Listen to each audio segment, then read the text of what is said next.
మన యొక్క పని ఏమిటో కూడా మనం తెలుసుకోవాల్సిన వారమై ఉన్నాం. సరే, ఓ రోజు నేను రాత్రి పడుకొని ఉన్నాను. దేవుడు ఆదోని కోట గోడలు పడగొట్టు అన్నాడు. ఆత్మ సంబంధమైన కోట గోడలు పడగొట్టు అన్నాడు. నాకేం అర్థం కాలేదు, నేనేం ప్రార్థన చేయలేదు, ఏదో దేవుడు మాట్లాడుతూ నాకు అర్థం కాలేదు. మరుసటి రోజు కూడా ఆదోని కోట గోడలు పడగొట్టు అన్నాడు.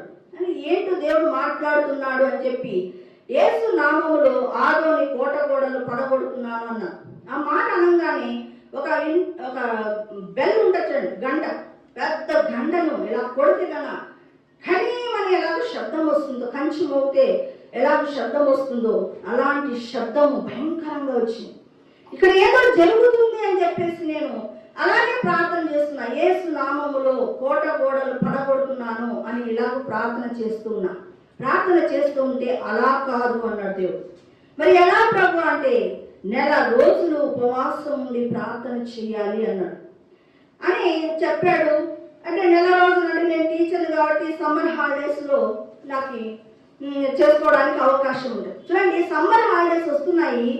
10 days ముందుగానే దేవుడు అంటున్నాడు నాతో, హాలిడేస్ను వ్యక్తపరచుకోవద్దన్నాడు. నేను సరే ప్రభా, అయినా ప్రభా 10 days అంటే చేయడం నాకు వచ్చు, కానీ ఇంత 31 రోజులు నేను ఎప్పుడు చేయలేదు. అయినా దేవుడు ఏం మాట్లాడలేదు అండి. నేను ఆయనకి దేవుడి దగ్గర ఒక కమిట్మెంట్ తీసుకున్నా, ఎక్కడ నేను ఓడిపోతానేమో అనేసి, ప్రభా రాత్రి ఒక పూట నేను భోజనం చేసి 31 రోజులు చేస్తాను, అలాగైతేనే నేను ప్రార్థన చేస్తానని కమిట్మెంట్తోనే కూర్చున్నా. అలా అయితే ఎప్పుడైనా ఆకలేస్తే నేను తింటాను అని కమిట్మెంట్ తీసుకొని కూర్చోవడమేమో. కానీ 5 రోజులు ప్రార్థన చేస్తున్నా. దేవుడు అంటే మొదటి రోజు ప్రార్థన చేస్తుంటే దేవుడు ఒక్కొక్క అంశాన్ని చెప్తూ వచ్చాడు. దేవుడు ఏమన్నాడంటే, నేను ఆలోచనకర్త అయిన దేవుడను, నేను చెప్పేటటువంటి అంశం మీదనే నువ్వు వెళ్తూ ఉండు అని చెప్పాడు. సరే, ఆదోని కోట గోడలు పడగొట్టు అన్నాడు. తర్వాత ఆదోని కోట గోడలు కింది భాగాలు అన్నాడు. అలా చెప్తున్నప్పుడు వాటి విషయమే నేను బంధిస్తున్నాను, ఆ విధంగా నేను వాటిని విరగొడుతూ ఉన్నాను. తర్వాత యావత్తు అని చెప్పడం జరిగింది. అలాగా మరి అనాది సంకల్పము నీది అని చెప్పాడు. అంటే ఈ యొక్క ఆదోని పట్టణం మీదికి దగ్గరికి నేను వస్తానని, ఇలాగ ప్రార్థన చేస్తానని దేవుడి యొక్క అనాది సంకల్పం అని దేవుడు చెప్పడం జరిగింది. చూడండి, ఆ తర్వాత కుక్కలు కూడా కమిట్ అయ్యి ఉపవాసం చేస్తున్నాయి అన్నాడు. అంటే కుక్కలు అంటే అన్యజనులు, నాకు విరోధంగా నేను పట్టణం కోసము ప్రార్థన చేస్తున్నాను అనే విషయము తెలిసిపోయింది శత్రువులకు. వాళ్ళు కూడా ఏం చేశారంటే కమిట్, వాళ్ళు కూడా ఉపవాసంలో కూర్చున్నారు. ఈ విషయాన్ని దేవుడు చెప్పాడు. చూడండి, అలా ఒక్కొక్క దురాత్మ పేరును చెప్తున్నాడు. వాటిని బంధించి వాటిని మొత్తం కంప్లీట్గా వాటి శక్తిని ఊడ్చి పారేసేంత వరకు దేవుడు ప్రార్థన చేయమని చెప్పాడు. ఈ విధంగా ఒక్కొక్క పేరు చెప్పడం జరిగింది.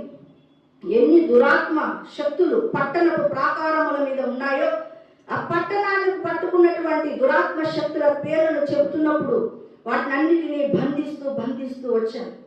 20 రోజులు అయిన తర్వాత నేను అన్నా, ప్రభా నేను కమిట్మెంట్ తీసుకుంది ఏంటి, ఒక్క పూటైనా ఎప్పుడైనా నాకు ఆకలిస్తే భోజనం చేస్తాను అని. దేవుడు అన్నాడు, ఇప్పుడు నువ్వు భోజనం చేస్తే నువ్వు చేసేదంతా 0 అవుతుంది అన్న. ఏమవుతుందంట? 0 అవుతుంది. అంటే ఫస్ట్ దేవుడు ఏం చేశాడంటే నేను ఇరికించుకున్నాడు. సరే ప్రేయర్ చేస్తున్నాను. కానీ అలాగ చేసిన తర్వాత 27వ తారీఖున ఏమైపోయిందంటే యుద్ధము ముమ్మరమైంది. దేవుడు ఆదోని పట్టణం మీదికి దేవదూతలను ముమ్మరంగా దించాడు. దించి అసలు దేవదూతలకు ఆజ్ఞాపించాడు, అన్ని దురాత్మ శక్తులను బంధించండి అనగానే అన్ని దురాత్మ శక్తులను బంధించడం జరిగింది. అలా బంధించేటప్పుడు దేవుడు అన్నాడు, వివేకము గల నాయకుడవై యుద్ధం వచ్చి వీరత్వము చూపించు అన్నాడు. అంటే వీరత్వము చూపించండి, ఇంకా ఎక్కువ ప్రార్థన చేయి. నువ్వెంత ప్రార్థన చేస్తే అక్కడ పని ఎంత తొందరగా జరుగుతుంది. చూడండి, ప్రార్థన అంతా చేసిన తర్వాత సంగీతములు వినపడ్డాయి. దురాత్మ శక్తులు బంధించబడిన తర్వాత సంగీతం వినపడము జరిగింది. వెంటనే ఆదోని పట్టణం మీద దేవుని పాదం ధనాన్ని పెట్టడం జరిగింది. ఇంతకాలము దురాత్మ శక్తుల ఆధీనంలో ఉన్నటువంటి ఈ పట్టణము దేవుడు స్వాధీనం చేసుకోవడము జరిగింది. తర్వాత దేవుడు నాతో అన్న మాట ఏంటంటే, I am proud of you అని చెప్పడం జరిగింది. ఆదోని పట్టణము మీ కొరకు తెరవబడింది అనే మాట మాట్లాడడము జరిగింది. ఆ విధంగా దేవుడు చెప్పినటువంటి మాట చొప్పున 31 దినములు ఇంటూ 3 పూటలు 93 పూటలు అన్నము తినకుండా నేను ప్రార్థన చేయడం జరిగింది. అయితే ఇక్కడ దేవుడు ఆత్మీయంగా నాకు, అంటే ఇలా శారీరకంగా తిన్నట్టు కాదు, కానీ ఆత్మీయంగా ఒక పాల ప్యాకెట్ చూపించేవాడు, ఒక చికెన్ ముక్క చూపించేవాడు. అంటే ఏ రోజుకు ఆ రోజు ఫుడ్ను ఆత్మీయంగా నాకు చూపించేవాడు. అంటే ఈ రోజుకు నీకు చికెన్ ముక్క, ఈ రోజుకు నీకు 1/2 లీటర్ పాలు, ఈ రోజు నీకు కేవలం తెల్లన్నం, ఇలా అలాగే చూపించాడు. ఇంకోటి ఏంటంటే కొంత ధనము కూడా నాకు ఇవ్వడం జరిగింది. పరలోకపు ధనము నాకు ఇవ్వడము జరిగింది.